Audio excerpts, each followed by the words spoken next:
This is the purpose of your life and the purpose of God's call and election in your life. This is the great promises in the Bible that God calls you to obtain His kingdom and glory. എനിക്കായൊരു ഭവനം ഉയരെ അങ്ങുയരെ ഒരുങ്ങിയിടുന്നു ദൈവസന്നിധിയിൽ. ദൈവത്തിൻ കയ്യാൽ നിർമ്മിതമാം ഭവനം ഒരുങ്ങിയിടുന്നു അങ്ങുയരെ. എനിക്കായൊരു ഭവനം ഉയരെ അങ്ങുയരെ ഒരുങ്ങിയിടുന്നു ദൈവസന്നിധിയിൽ.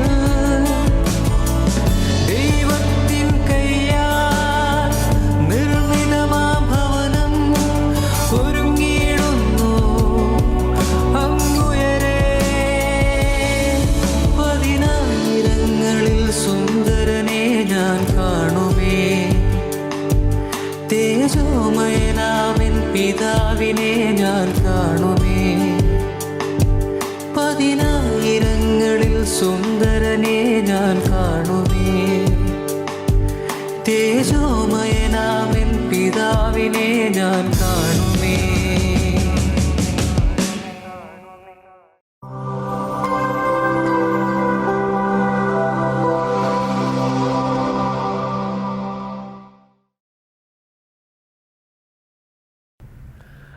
Welcome to kingdom and glory of God. ദൈവ രാജ്യത്തിലേക്കും ദൈവ തേജസ്സിലേക്കും എൻ്റെ എല്ലാ മാന്യ പ്രേക്ഷകർക്കും ഹാർദവമായ സ്വാഗതം. ദൈവം നമ്മെ വിളിച്ചിരിക്കുന്നത് അവൻ്റെ രാജ്യവും തേജസ്സും പ്രാപിക്കാൻ വേണ്ടിയാണ്. ദൈവരാജ്യമെന്നാൽ അർത്ഥമെന്താണ്? ദ ഗവൺമെൻറ് ഓഫ് ഗാഡ്, ദൈവത്തിൻ്റെ ഭരണമെന്നർത്ഥം. ഒന്നാമതായി, ദൈവത്തിൻ്റെ രാജ്യം ഒരു വ്യക്തിയിൽ ആരംഭിക്കുകയും തുടർന്ന് അവൻ്റെ രാജ്യം ആക്ഷരികമായി ഈ ഭൂമിയിൽ വെളിപ്പെടുകയും ചെയ്യുന്നു. ദൈവം ഒരു പുതിയ ഭൂമിയും ആകാശവും സൃഷ്ടിച്ച് അവൻ ശില്പിയായി നിർമ്മിച്ചതും അടിസ്ഥാനങ്ങൾ ഉള്ളതുമായ ദൈവത്തിൻ്റെ നഗരമായ പുതിയ ജെറുസലേം ഭൂമിയിൽ സ്ഥാപിച്ച് ദൈവവും മനുഷ്യനും ഒരുമിച്ച് ജീവിക്കുവാൻ ആരംഭിക്കുമ്പോൾ നിത്യരാജ്യം വെളിപ്പെടുകയായി. ദൈവം നമ്മെ വിളിച്ചത് അവൻ്റെ രാജ്യം മാത്രം പ്രാപിക്കാനല്ല, അവൻ്റെ തേജസ്സും പ്രാപിക്കാൻ വേണ്ടിയാണ്. എന്താണ് ദൈവ തേജസ്സിൻ്റെ അർത്ഥം? ദർശനീയവും സ്പർശനീയവും ശ്രവണീയവുമായ ദൈവത്തിൻ്റെ സാന്നിധ്യമാണ് ദൈവത്തിൻ്റെ തേജസ്. ദൈവജീവൻ്റെ സമ്പൂർണമായ പ്രകടീകരണമാണ് അവൻ്റെ തേജസ്. അതായത് ദൈവത്തിൻ്റെ തേജസ് എന്ന് പറഞ്ഞാൽ ദൈവം തന്നെയാണ്. ദൈവം നിങ്ങളെ വിളിച്ചിരിക്കുന്നത് അവൻ്റെ ജീവൻ്റെ സമ്പൂർണതയായ തേജസ് നിങ്ങൾക്ക് തന്ന് നിങ്ങളുടെ കൂടെ താമസിക്കാൻ വേണ്ടിയാണ്. കഴിഞ്ഞ എപ്പിസോഡിൽ നാം പഠനം ആരംഭിച്ചത് വേദപുസ്തകത്തിലെ ചില അടിസ്ഥാന സത്യങ്ങളെക്കുറിച്ചായിരുന്നു. അതിലൊന്നാമത്തേത് മനുഷ്യ ജീവിതത്തിലെ ദൈവിക ഉദ്ദേശ്യമാണ്. ആ പദ്ധതിയിൽ നിന്നും വീണുപോയ മനുഷ്യനെ ദൈവം തൻ്റെ പുത്രനെ നൽകി വിലയ്ക്ക് വാങ്ങി വിളിച്ച് തെരഞ്ഞെടുത്തതിൻ്റെ ഉദ്ദേശ്യമാണ്. മൂന്നാമതായി, വേദപുസ്തകത്തിൽ ദൈവം ഒരു കൂട്ടം വിലയേറിയതും അതിമഹത്വമായ വാഗ്ദത്തങ്ങൾ നമുക്ക് നൽകിയിട്ടുണ്ട്. ഈ എല്ലാ വാഗ്ദത്തങ്ങളും ദൈവം നമ്മെ സൃഷ്ടിച്ചതിൻ്റെ പരമമായ ഉദ്ദേശ്യവുമായുള്ള ബന്ധത്തിലാണ് നൽകപ്പെട്ടിരിക്കുന്നത്. നാലാമതായി, ഉൽപ്പത്തി പുസ്തകം തുടങ്ങി വെളിപാട് വരെയുള്ള 66 പുസ്തകങ്ങളിലൂടെ ഓരോ കാലഘട്ടത്തിലും ജീവിച്ചിരുന്ന തൻ്റെ ജനത്തോട് സ്വർഗത്തിലെ പിതാവാം ദൈവത്തിൻ്റെ സന്ദേശമാണ്. ഈ 4 കാര്യങ്ങളും എല്ലായ്പ്പോഴും ഏകദേശം ഒന്ന് തന്നെ ആയിരിക്കുമെന്ന് ഞാൻ നിങ്ങളോട് പ്രാരംഭ എപ്പിസോഡിൽ പറഞ്ഞിട്ടുണ്ട്. ദൈവം നമ്മെ സൃഷ്ടിച്ചതിൻ്റെ അതിപ്രധാനമായ 4 ഉദ്ദേശങ്ങൾ ഞാൻ നിങ്ങളോട് പറയാൻ വേണ്ടി പോവുകയാണ്. ഒന്നാമതായി, ദൈവം നമ്മെ സൃഷ്ടിച്ചത് അവൻ്റെ കുടുംബമായിട്ടാണ്. അവൻ്റെ സ്വരൂപത്തിലും സാദൃശ്യപ്രകാരവുമുള്ള ഒരു കൂട്ടം മക്കളെ അവൻ ആവശ്യമായതുകൊണ്ടാണ് അവൻ നമ്മെ സൃഷ്ടിച്ചത്. രണ്ടാമതായി, ദൈവത്തിന് അവനെ തന്നെ തൻ്റെ മക്കളിൽ വെളിപ്പെടുത്തുവാൻ, പ്രദർശിപ്പിക്കുവാൻ, അഥവാ അവനെ തന്നെ തൻ്റെ മക്കളിൽ ആവിഷ്കരിക്കാൻ വേണ്ടിയാണ് നമ്മെ സൃഷ്ടിച്ചിരിക്കുന്നത്. മൂന്നാമതായി, ദൈവം നമ്മെ സൃഷ്ടിച്ചിരിക്കുന്നത് നാമുമായുള്ള കൂട്ടായ്മയിൽ ജീവിക്കാൻ വേണ്ടിയാണ്. ഈ ഭൂമിയിൽ നമ്മോടുകൂടെ ജീവിക്കാൻ വേണ്ടിയാണ് അവൻ നമ്മെ സൃഷ്ടിച്ചിരിക്കുന്നത്. നാലാമതായി, അവൻ നമ്മെ സൃഷ്ടിച്ചത് രാജാക്കന്മാരും അവൻ്റെ രാജ്യവുമായിട്ടാണ്. അതിൽ ഒന്നാമത്തെ പോയിൻ്റാണ് നാം ഈ എപ്പിസോഡിൽ പഠിക്കുവാൻ വേണ്ടി ആഗ്രഹിക്കുന്നത്. ദൈവം നമ്മെ സൃഷ്ടിച്ചിരിക്കുന്നത് അവൻ്റെ കുടുംബമായിട്ടാണ്. അവൻ്റെ സ്വരൂപത്തിലും സാദൃശ്യപ്രകാരവുമുള്ള ഒരു കൂട്ടം മക്കളെ അവൻ ആവശ്യമായതുകൊണ്ടാണ് അവൻ്റെ കുടുംബമായി, അവൻ്റെ പുത്രീപുത്രന്മാരായി അവൻ നമ്മെ സൃഷ്ടിച്ചിരിക്കുന്നത്. നമ്മുടെ കുടുംബ ബന്ധങ്ങളെ അഭിസംബോധന ചെയ്യുവാൻ നാം ഉപയോഗിക്കുന്ന എല്ലാ പദപ്രയോഗങ്ങളും ദൈവവും മനുഷ്യനുമായുള്ള ബന്ധത്തെ വെളിപ്പെടുത്തുവാൻ പരിശുദ്ധാത്മാവ് വിശുദ്ധ വേദപുസ്തകത്തിൽ ഉപയോഗിച്ചിട്ടുണ്ട്. അതായത് പിതാവ്, മാതാവ്, പുത്രീപുത്രന്മാർ, മക്കൾ, ഭാര്യ, ഭർത്താവ്, മണവാളൻ, മണവാട്ടി ഇത്യാദി എല്ലാ പദപ്രയോഗങ്ങളും ദൈവവും മനുഷ്യനും തമ്മിലുള്ള ബന്ധത്തെ വെളിപ്പെടുത്തുവാൻ, ദൈവവും മനുഷ്യനും തമ്മിലുള്ള സ്നേഹത്തെ വെളിപ്പെടുത്തുവാൻ വിശുദ്ധ വേദപുസ്തകത്തിൽ നിരവധി പ്രാവശ്യം ഉപയോഗിച്ചിട്ടുണ്ട്. സ്വർഗത്തിലെ ദൈവം നമ്മുടെ പിതാവാണ്. നാം അവൻ്റെ പുത്രീപുത്രന്മാരാണ്. മനുഷ്യചരിത്രത്തിൽ ഇത്രയും ആർദ്രമായ മറ്റൊരു പദപ്രയോഗം തന്നെയില്ല. അപ്പനും മക്കളും എന്ന പദപ്രയോഗം. സ്വർഗത്തിലെ ദൈവത്തെ പിതാവെന്ന് വിളിക്കുവാൻ തക്ക വലിയ ഭാഗ്യകരമായ പദവിയാണ് ദൈവം നമുക്ക് തന്നിരിക്കുന്നത്. മാത്രമല്ല, സ്വർഗത്തിലെ ദൈവത്തിൻ്റെ മക്കൾ എന്ന പദവിയേക്കാൾ ഉയർന്ന മറ്റൊരു പദവിയും ഈ ലോകത്തിൽ ഇല്ലെന്ന് നിങ്ങൾ അറിഞ്ഞിരിക്കണം. ചിന്തിക്കുക, ദൈവം ആരാണ്? അവൻ സർവശക്തനാണ്, സർവജ്ഞാനിയാണ്, സർവവ്യാപിയാണ്. അവൻ അതിപരിശുദ്ധനാണ്, അവൻ ഉന്നതനും ഉയർന്നിരിക്കുന്നവനുമാണ്.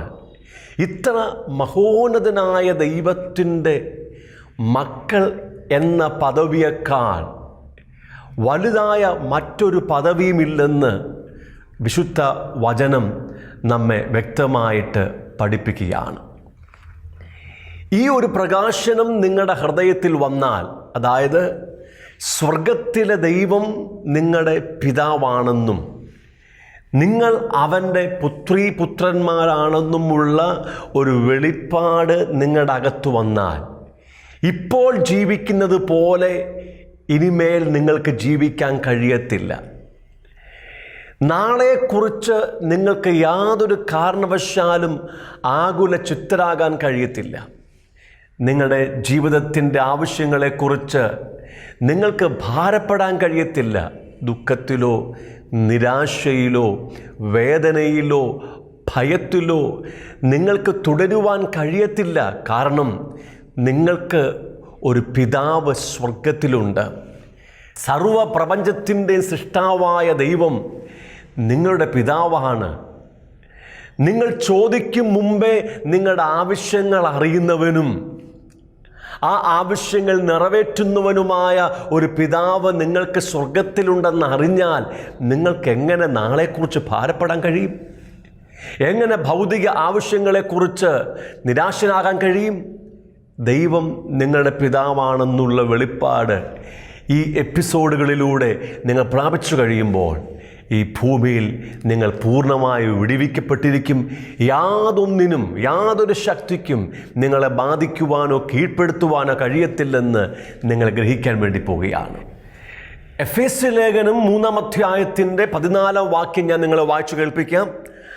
അതുനിമിത്തം ഞാൻ സ്വർഗത്തിലും ഭൂമിയിലുമുള്ള സകല കുടുംബത്തിനും പേർ വരുവാൻ കാരണമായ പിതാവിൻ്റെ സന്നിധിയിൽ മുട്ടുകുത്തുന്നു. അതായത് സ്വർഗത്തിലും ഭൂമിയിലുമുള്ള സകല കുടുംബത്തിനും പേർ വരുവാൻ കാരണമായിരിക്കുന്നത് സ്വർഗീയ പിതാവാം ദൈവമാണ്. എല്ലാ കുടുംബങ്ങളും ഉത്ഭവിച്ചിരിക്കുന്നത് സ്വർഗീയ പിതാവിങ്കിൽ നിന്നാണ്. അവൻ ദൈവം മാത്രമല്ല, അവൻ സൃഷ്ടികർത്താവാണ്, അവൻ പിതാവാം ദൈവമാണ്. എല്ലാ പിതൃത്വങ്ങളും ഉത്ഭവിച്ചിരിക്കുന്നത് സ്വർഗീയ പിതാവിങ്കിൽ നിന്നാണ്. അവനാണ് ആദ്യത്തെ പിതാവ്.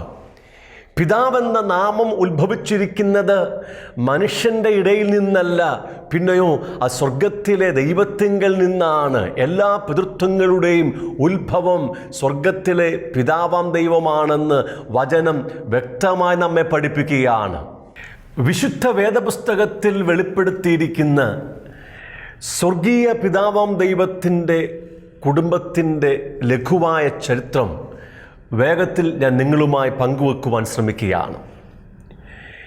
ഉൽപ്പത്തി പുസ്തകത്തിൽ ദൈവം തൻ്റെ സ്വരൂപത്തിലും സാദൃശ്യപ്രകാരവും ഒന്നാമത്തെ പുത്രനായി ആദമിനെ സൃഷ്ടിച്ചെന്ന് വചനം നമ്മെ പഠിപ്പിക്കുന്നുണ്ട്. ദൈവം ആദമിനെ സൃഷ്ടിച്ചത് ആദമിലൂടെ തൻ്റെ സ്വരൂപത്തിലും സാദൃശ്യപ്രകാരവുമുള്ള അനേകം പുത്രന്മാരെയും പുത്രിമാരെയും ജനിപ്പിക്കാൻ വേണ്ടിയാണ്. ദൈവത്തിന് അവൻ്റേതായിരിക്കുന്ന ഒരു കുടുംബം ഈ ഭൂമിയിൽ ആവശ്യമായതുകൊണ്ടാണ് അവൻ തൻ്റെ സ്വരൂപത്തിലും സാദൃശ്യപ്രകാരവും ഒന്നാമത്തെ പുത്രനായി ആദമിനെ സൃഷ്ടിച്ചത്. ആദം ദൈവത്തിൻ്റെ മകനാണെന്ന് വിശുദ്ധ വേദപുസ്തകം നമ്മെ പഠിപ്പിക്കുന്നു. ലൂക്കോസിൻ്റെ സുവിശേഷം 3-ാം അധ്യായത്തിൽ യേശുക്രിസ്തുവിൻ്റെ വംശാവലി പറയുന്ന ആ വേദഭാഗത്ത് 38-ാം വാക്യത്തിൽ വചനം ഇങ്ങനെ പറയുന്നു: ഏനോശ് ഷേത്തിൻ്റെ മകൻ, ഷേത്ത് ആദാമിൻ്റെ മകൻ, ആദാം ദൈവത്തിൻ്റെ മകൻ. Adam the son of God. Adam ദൈവത്തിൻ്റെ മകനാണ്, പുത്രനാണെന്ന് വചനം വ്യക്തമായി വെളിപ്പെടുത്തുകയാണ്.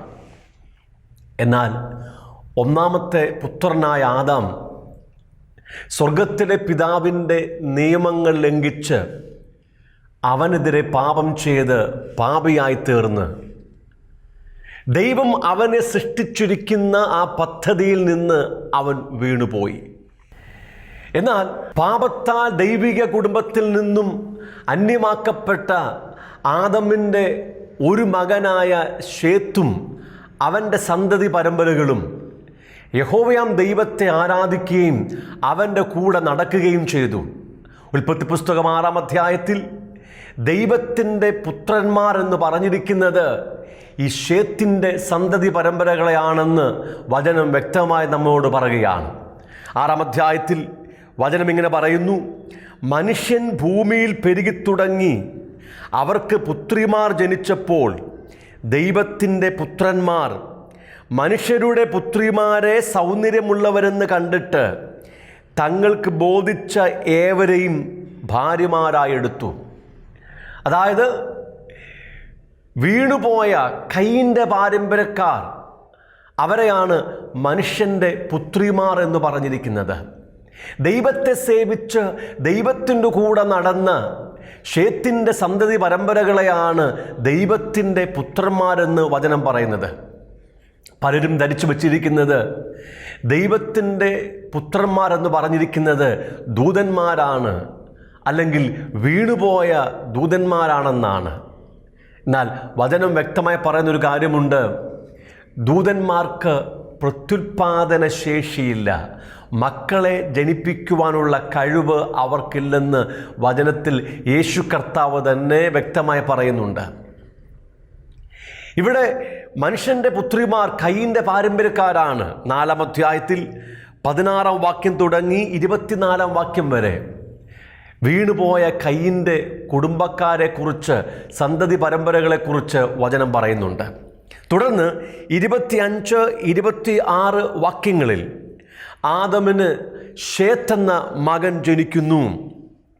അവൻ്റെ കാലത്തിൽ യഹോവയുടെ നാമത്തിലുള്ള ആരാധന തുടങ്ങി എന്ന് 26-ാം വാക്യം പറയുകയാണ്. ഷേത്തിനും ഒരു മകൻ ജനിച്ചു, അവന് ഏനോഷ് എന്ന് പേരിട്ടു. ആ കാലത്ത് യഹോവയുടെ നാമത്തിലുള്ള ആരാധന തുടങ്ങി. ദൈവത്തെ ആരാധിക്കുകയും ദൈവത്തിൻ്റെ കൂടെ നടക്കുകയും ചെയ്യുന്നവർ ദൈവത്തിൻ്റെ പുത്രീപുത്രന്മാരാണെന്ന് വചനം നമ്മെ പഠിപ്പിക്കുകയാണ്. 5-ാം അധ്യായത്തിൽ ആദമിൻ്റെ വംശപാരമ്പര്യം വീണ്ടും ആവർത്തിക്കുന്നു. കയീനെയും ഹാബേലിനെയും ഒഴിച്ചിട്ട് ഷേത്തിൻ്റെ സന്തതി പരമ്പരകളെക്കുറിച്ചാണ് അവിടെ രേഖപ്പെടുത്തിയിരിക്കുന്നത്. 5-ാം അധ്യായം മുഴുവനും ഷേത്തിൻ്റെ സന്തതി പരമ്പരകളെക്കുറിച്ച് പറഞ്ഞിരിക്കുകയാണ്. ഹാനോക്ക് ദൈവത്തിൻ്റെ കൂടെ നടന്ന് ദൈവത്താൽ എടുക്കപ്പെട്ടവനാണ്. സ്വന്തം ശരീരത്തോടു കൂടെ തന്നെ സ്വർഗത്തിങ്കിലേക്ക് എടുക്കപ്പെട്ടവനാണ് ഹാനോക്ക് എന്ന് വചനം രേഖപ്പെടുത്തിയിരിക്കുകയാണ്. എന്നാൽ ഷേത്തിൻ്റെ പാരമ്പര്യത്തിൽപ്പെട്ട നോഹയുടെ കാലഘട്ടമായപ്പോൾ ദൈവത്തിൻ്റെ കൂടെ നടന്ന ദൈവത്തിൻ്റെ പുത്രന്മാർ എന്ന് വിളിക്കപ്പെട്ട ഷേത്തിൻ്റെ തലമുറക്കാർ ദൈവത്തിൽ നിന്ന് പൂർണ്ണമായിട്ട് അകന്നുപോയി. നോഹയും കുടുംബവും മാത്രം ദൈവത്തിനു വേണ്ടി ഈ ഭൂമിയിൽ അവശേഷിച്ചു. ആ കാലഘട്ടങ്ങളിലെല്ലാം തന്നെ യഹോവയുടെ ആത്മാവ് ഈ ഷേത്തിൻ്റെ പാരമ്പര്യത്തിൽപ്പെട്ടവരോട് സദാസമയം സംവാദിച്ചു കൊണ്ടിരുന്നു എന്ന് വചനം പറയുന്നുണ്ട്. എല്ലാ മനുഷ്യനും ദൈവത്തിൻ്റെ വഴിയിൽ നടന്ന ദൈവത്തിൻ്റെ പുത്രന്മാർ പോലും ദൈവത്തിനെതിരെ പാപം ചെയ്ത് ലോകത്തിലെ ജനവുമായി ഇടപഴകി എല്ലാ തരത്തിലുമുള്ള വഷളത്വം പ്രവർത്തിച്ച് പാപത്തിൻ്റെ മൂർധന്യതയിലെത്തിയപ്പോൾ അവരുടെ പാപം പെരുകി അതിൻ്റെ പൂർണ്ണതയിലെത്തിക്കഴിഞ്ഞപ്പോൾ ദൈവം തൻ്റെ നീതിക്ക് തക്കവണ്ണം ആ ലോകത്തെ ന്യായം വിധിച്ചു. ഒരു ജലപ്രളയത്തിലൂടെ മനുഷ്യനെ ദൈവം ന്യായം വിധിച്ചു. നോഹയും അവൻ്റെ കുടുംബത്തെയും മാത്രം ദൈവം രക്ഷിച്ചു. തുടർന്ന് നോഹയിലൂടെ ഈ ഭൂമിയിൽ മനുഷ്യൻ വർദ്ധിക്കാൻ തുടങ്ങി. ദൈവം നോഹയുടെ പാരമ്പര്യത്തിൽ നിന്നും ഒരു മനുഷ്യനെ കണ്ടെത്തി. അവൻ്റെ പേരാണ് അബ്രഹാം. ദൈവം അബ്രഹാമിന് തന്നെ വെളിപ്പെടുത്തി. ദൈവം അബ്രഹാമിനെ അനുഗ്രഹിച്ചു. അബ്രഹാം ദൈവത്തിൽ വിശ്വസിച്ചു. അങ്ങനെ ദൈവം അബ്രഹാമിലൂടെ അവന് ഒരു വലിയ കുടുംബത്തെ ഉണ്ടാക്കിയെടുത്തു. ആ ദൈവ കുടുംബത്തിൻ്റെ പേരാണ് ഇസ്രായേൽ മക്കൾ. ഇസ്രായേൽ മക്കൾ ദൈവത്തിൻ്റെ കുടുംബമാണെന്ന് വേദപുസ്തകത്തിൽ വിശുദ്ധ വചനം നമ്മെ പഠിപ്പിക്കുകയാണ്. സ്വർഗത്തിലെ പിതാവാം ദൈവത്തിൻ്റെ കുടുംബമായ അബ്രഹാമിൻ്റെ സന്തതി പരമ്പരകളായ ഇസ്രായേൽ ജനം ദൈവത്തിൻ്റെ പ്രത്യേകമായ പദ്ധതിയിൽ ഏകദേശം 400 വർഷങ്ങൾ ഈജിപ്തിൽ അടിമകളായി താമസിക്കേണ്ടി വന്നു. അവസാനം ദൈവം തൻ്റെ ദാസനായ മോശയെ ഇസ്രായേൽ മക്കളെ വിടുവിക്കുവാൻ ഈജിപ്തിലേക്ക് അയച്ചു. ദൈവം ഫറവോനോട് പറയുവാൻ മോശയോട് കൽപ്പിച്ചിരിക്കുന്ന ഒരു പ്രധാനപ്പെട്ട വചനം പുറപ്പാട് പുസ്തകം 4-ാം അധ്യായത്തിൻ്റെ 22-23 വാക്യങ്ങളിൽ ഞാൻ നിങ്ങളെ വായിച്ചു കേൾപ്പിക്കാം. നീ ഫറവോനോട് യഹോവ ഇപ്രകാരം അരുളി ചെയ്യുന്നു, ഇസ്രായേൽ എൻ്റെ പുത്രൻ, എൻ്റെ ആദ്യജാതൻ തന്നെ. സ്വർഗത്തിലെ പിതാവാം ദൈവം ഒരു ജാതീയ രാജാവിനോട് തൻ്റെ ഹൃദയത്തെ വെളിപ്പെടുത്തുകയാണ്. ഒരു കുടുംബത്തിനു വേണ്ടിയുള്ള തൻ്റെ ആഗ്രഹവും വാഞ്ചയും വെളിപ്പെടുത്തുകയാണ്. ഇസ്രായേൽ ദൈവത്തിൻ്റെ പുത്രനാണെന്ന്, അവർ ദൈവത്തിൻ്റെ ആദ്യജാതനാണെന്ന് ദൈവം പരസ്യമായി വെളിപ്പെടുത്തുകയാണ്. അതിൻ്റെ 23-ാം വാക്യം വായിക്കുന്നു. എനിക്ക് ശുശ്രൂഷ ചെയ്യുവാൻ എൻ്റെ പുത്രനെ വിട്ടയക്കണമെന്ന് ഞാൻ നിന്നോട് കൽപ്പിക്കുന്നു. ഇസ്രായേൽ എൻ്റെ പുത്രനാണ്, അവർ എൻ്റെ കുടുംബമാണ്. എന്നെ ശുശ്രൂഷിക്കുവാൻ എൻ്റെ ആദ്യജാതനെ, എൻ്റെ പുത്രനെ നീ വിട്ടയക്കണം എന്ന് ഞാൻ നിന്നോട് കൽപ്പിക്കുന്നു. അവനെ വിട്ടയപ്പാൻ സമ്മതിക്കുന്നില്ലെങ്കിൽ ഞാൻ നിൻ്റെ പുത്രനെ, നിൻ്റെ ആദ്യജാതനെ തന്നെ കൊന്നുകളയും എന്ന് പറയുക. ദൈവം വെളിപ്പെടുത്തുന്ന ഒരു കാര്യമുണ്ട്. ഇസ്രായേൽ ദൈവത്തിൻ്റെ കുടുംബമാണ്, ദൈവത്തിൻ്റെ പുത്രനാണ്. തുടർന്ന് ഇസ്രായേൽ ജനത്തോട് മോശ വളരെ വ്യക്തമായി പറഞ്ഞൊരു കാര്യമുണ്ട്. ആവർത്തന പുസ്തകം 32 അധ്യായത്തിൽ 6 വാക്യം വായിച്ചു കേൾപ്പിക്കാം. ഭോഷത്വവും അജ്ഞാനവുമുള്ള ജനമേ, ഇങ്ങനെയോ നിങ്ങൾ യഹോവയ്ക്ക് പകരം കൊടുക്കുന്നത്? അവനല്ലോ നിന്റെ പിതാവ്, നിന്റെ ഉടയവൻ. അവനല്ലോ നിന്നെ സൃഷ്ടിക്കുകയും രക്ഷിക്കുകയും ചെയ്തവൻ. ദൈവം ഇസ്രായേൽ മക്കളുടെ പിതാവാണെന്നും ഇസ്രായേൽ ജനങ്ങൾ ദൈവത്തിൻ്റെ കുടുംബമാണെന്നും പുത്രീപുത്രന്മാരാണെന്നും യഹോവയാം ദൈവം മോശ മുഖാന്തരം അവരോട് പറഞ്ഞെങ്കിലും അത് ഗ്രഹിക്കുവാൻ അവർക്ക് കഴിഞ്ഞില്ല. മോശ പറയുക, അവനല്ലോ നിന്റെ പിതാവ്, അവനല്ലോ നിന്റെ ഉടയവൻ, അവനല്ലോ നിന്നെ സൃഷ്ടിക്കുകയും രക്ഷിക്കുകയും ചെയ്തവൻ. തുടർന്ന് ദൈവം തൻ്റെ അനേകമായ പ്രവാചകന്മാരെ അയച്ച് ഇസ്രായേൽ മക്കൾക്ക് തന്നോടുള്ള ബന്ധത്തെ വ്യക്തമായി വെളിപ്പെടുത്തി കൊടുത്തിട്ടുണ്ട്. പഴയ ഉടമ്പടി പുസ്തകങ്ങളിൽ ദൈവം ഇസ്രായേൽ മക്കളുടെ പിതാവാണെന്നും ഇസ്രായേൽ ജനം ദൈവത്തിൻ്റെ പുത്രീപുത്രന്മാരാണെന്നും പല പ്രാവശ്യം വെളിപ്പെടുത്തിയെങ്കിലും അവർ ദൈവത്തെ തങ്ങളുടെ പിതാവായി തിരിച്ചറിയുന്നതിൽ പൂർണ്ണമായി പരാജയപ്പെട്ടു പോയി. ഇസ്രായേൽ മക്കൾ ധരിച്ചു വച്ചിരുന്നത് ദൈവം അവരുടെ യജമാനനാണ്. ആ യജമാനനായ ദൈവത്തിൻ്റെ ദാസീദാസന്മാരാണ് തങ്ങളെന്നായിരുന്നു അവരുടെ വിശ്വാസം. ഒരിക്കൽ പോലും സ്വർഗത്തിലെ ദൈവത്തെ അവരുടെ പിതാവായി കാണുവാനോ ആ പിതാവാം ദൈവത്തിൻ്റെ മക്കളായി തങ്ങളെ തന്നെ കണക്കാക്കുവാനോ അവർക്ക് കഴിഞ്ഞിരുന്നില്ല. യിരെമ്യാ പ്രവാചകന്റെ പുസ്തകം 3 അധ്യായം 19 വാക്യത്തിൽ അതിൻ്റെ 2 ഭാഗത്തിൽ വളരെ ഹൃദയവേദനയോടുകൂടെ ദൈവം ഇസ്രായേൽ ജനത്തോട് പറയുന്ന ഒരു വചനം ഞാൻ നിങ്ങളെ വായിച്ചു കേൾപ്പിക്കാം. നീ എന്നെ എൻ്റെ പിതാവേ എന്ന് വിളിക്കും, എന്നെ വിട്ടുമാറുകയുമില്ല എന്നും ഞാൻ വിചാരിച്ചു.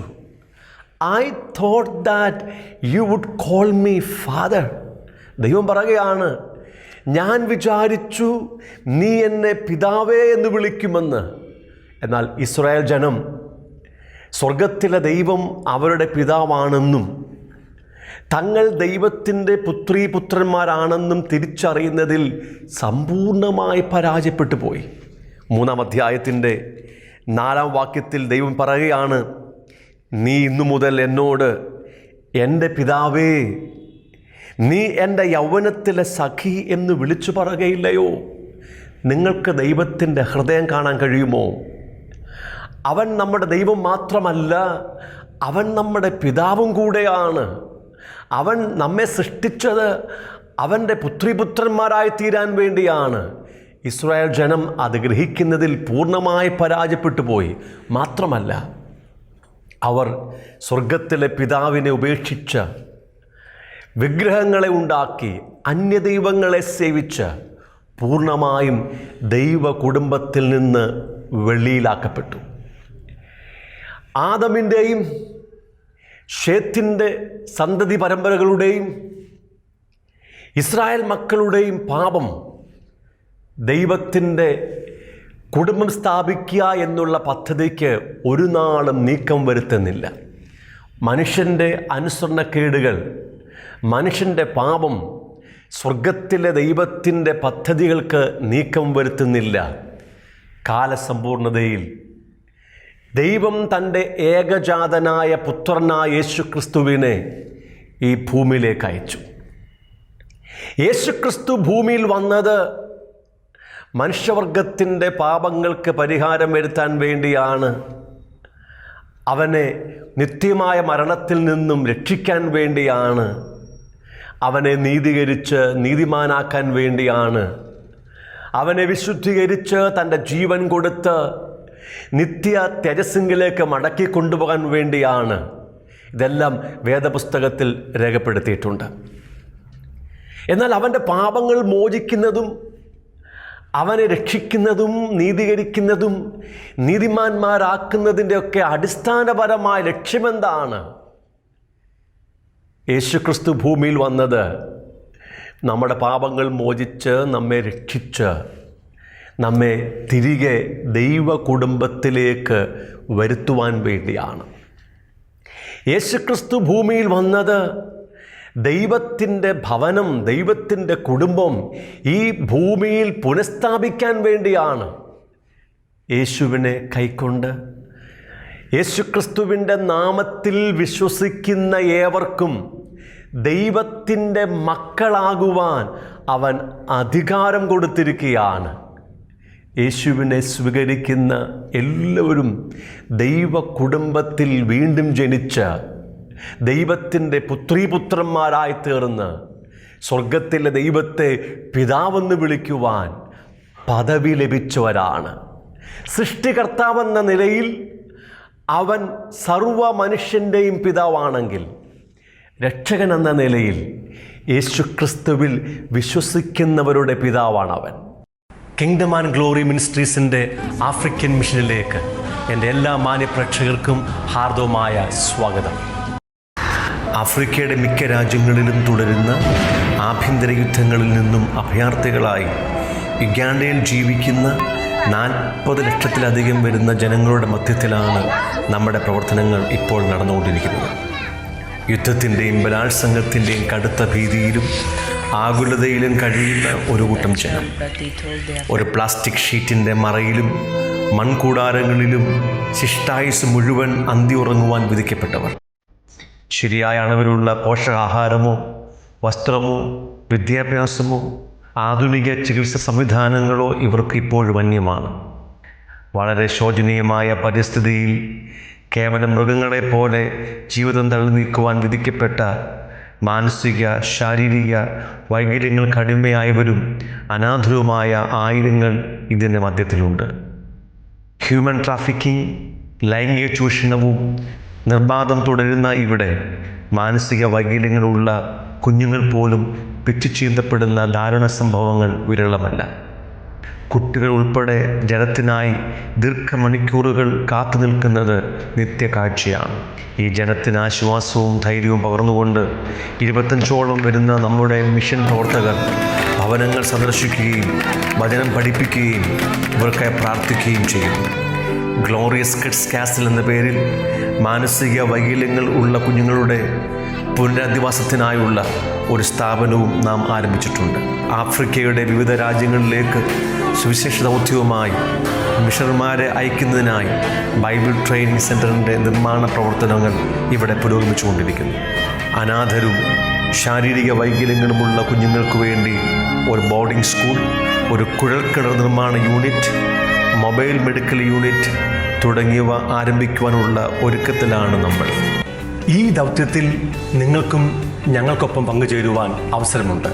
അനാഥരും വൈകല്യങ്ങൾക്ക് അടിമകളുമായ ഒന്നോ അതിലധികമോ കുഞ്ഞുങ്ങളെ നിങ്ങൾക്ക് സ്പോൺസർ ചെയ്യുവാൻ കഴിയും. ബോർവെൽ നിർമ്മാണ യൂണിറ്റിലും മൊബൈൽ മെഡിക്കൽ യൂണിറ്റിലും നിങ്ങൾക്ക് പങ്കാളിത്തം വഹിക്കുകയോ സ്പോൺസർ ചെയ്യുകയോ ചെയ്യാം. ഒന്നോ അതിലധികമോ സുവിശേഷകന്മാരെ സപ്പോർട്ട് ചെയ്യുവാൻ നിങ്ങൾക്ക് അവസരമുണ്ട്. നിങ്ങളൊരു സ്പെഷ്യൽ എഡ്യൂക്കേറ്ററോ മെഡിക്കൽ പ്രൊഫഷനുള്ള വ്യക്തിയാണെങ്കിൽ നിങ്ങളുടെ സഹായം ഇവർക്ക് അധികം ആവശ്യമുണ്ട്. ഈ ദൗത്യങ്ങൾക്ക് വേണ്ടി പ്രാർത്ഥിക്കുവാനും ഈ സ്ഥലം സന്ദർശിക്കുവാനും നിങ്ങൾക്ക് അവസരമുണ്ട്. നിങ്ങൾക്ക് സ്വന്തമായ ഒരു മിനിസ്ട്രി ഇവിടെ ആരംഭിക്കുവാൻ ആഗ്രഹമുണ്ടെങ്കിൽ ആവശ്യമായ എല്ലാ നിയമസഹായങ്ങളും ഞങ്ങളുടെ NGO നൽകുന്നതായിരിക്കും. വാക്കുകൾക്ക് അതീതമായ ദുരന്തമുഖത്ത് ജീവിക്കുന്ന നമ്മുടെ സഹജീവികളുടെ ആശ്വാസത്തിനും ഉന്നമനത്തിനുമായി നമുക്ക് ഒരുമിച്ച് ഈ ദൗത്യത്തിൽ പങ്കുചേരാം. പുതു ജെറുസലേം നഗരമതിൻ ഭവന സ്ഥാനമാ നിൻ തേജസ്സിൻ പൂർണ്ണത എൻ അവകാശമാ